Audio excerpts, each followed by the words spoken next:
측근의 또 다른 죽음.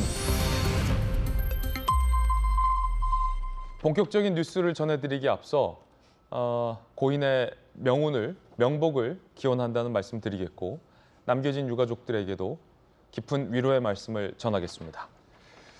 숨진 채 발견된 이 대표의 또 다른 측근은 말씀드렸다시피 이재명 대표가 경기도지사 시절의 초대 비서실장입니다만 이 대표와의 인연은 성남시장 때로 거슬러 올라갑니다. 어떻게 된 일인지부터 함께 보시죠. 이재명 대표 경기지사 시절 초대 비서실장 출신입니다.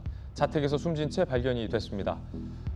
아직 경찰이 수사 중인 사안이기 때문에 숨진 채 발견된 것, 그 이상의 추측은 오늘 저희 도직구쇼에서는 삼가하겠습니다.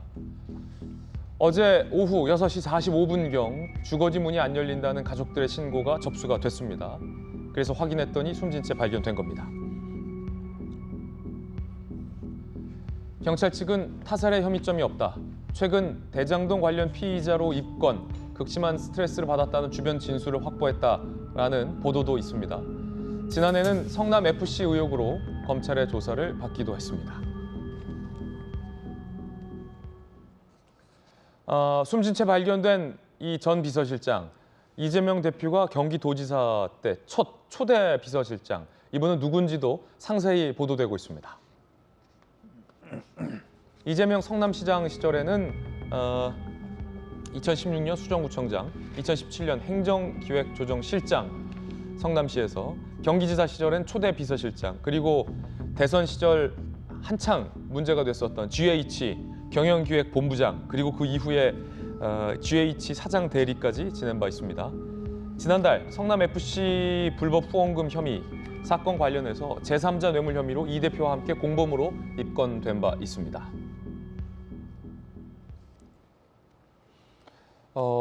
김영주 의원님, 네.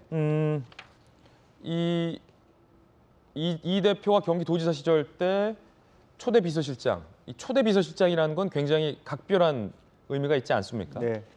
실제로 보통 이제 그 성남시에서 일을 하다가 경기도청으로 자리를 옮기는 것은 이례적인 일이거든요. 이분 같은 경우는 그냥 지방 공무원이었던 것 같습니다. 수정구청장을 했다고 하는 거고 성남시의 행정조정실장 했다는 것은 사실은 시나 그런 지자체에서 행정조정실장이라고 하는 것은 어떻게 보면 시장의 복심과 같은 존재일 수 있습니다. 그렇기 때문에 아마 성남시에서 일어났던 여러 가지 일들을 아마 2017년 이후에는 상당히 많이 적극적으로 했던 것 같고 특히 이제 성남FC 사건 관련해서는 아마 네이버와 관련해서 보험금 부분에 있어서 역할들을 좀 많이 했던 것 같고 또 하나는 뭐 방금 언급이 있었습니다마는 경기주택도시공사에서 임원으로 있고 또 사장 직무대행으로 있으면서 여러 가지 뭐 이재명 시장 집 바로 옆에 뭐 방을 빌렸느냐 안 빌렸느냐 그런 부분에 대해서도 많이 시달렸을 가능성이 있습니다. 그때 당시 그러니까 그 GH